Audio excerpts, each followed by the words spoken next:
So'nggi yillarda tizimda keng ko'lamli raqamlashtirish ishlari olib borildi. Endilikda ijro jarayonlarining aksariyati elektron tizim orqali yuritiladi. Bu tizim inson omilining kamaytirib, noqonuniy kelishuvlarga yo'l qo'ymaydi. Har bir harakat qayd etiladi. Har bir qaror nazoratga olingan. Hozirda 36 ta ijro harakatidan 22 tasi MIP portal dasturi orqali raqamlashtirilgan holda amalga oshirilmoqda.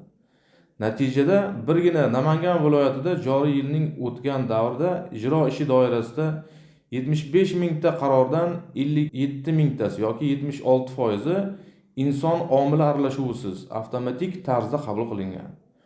Har bir ijro harakati, shu jumladan qo'llanilgan cheklovlar haqida qarzdorlarni avtomatik xabardor qilish tizimi yo'lga qo'yilgandan keyin 102 mingta SMS xabarnoma avtomatik tarzda fuqarolarga jo'natildi.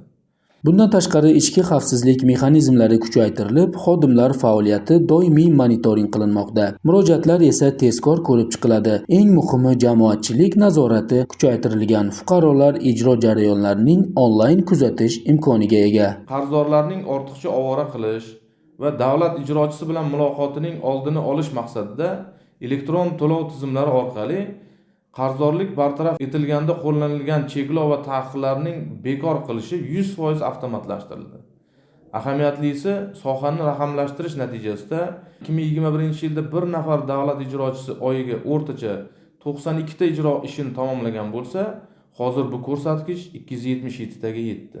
Raqamlashtirish natijasida mehnat unumdorligi qariyb 3 barobarga oshgan. Bundan kuzatilgan maqsad esa tizimda samaradorlikning yanada oshirish va fuqarolarga qulaylik yaratishdan iborat. Husniddin Hamidov, Rustamjon Soqjonov ovozi informatsion dasturi uchun Namangan.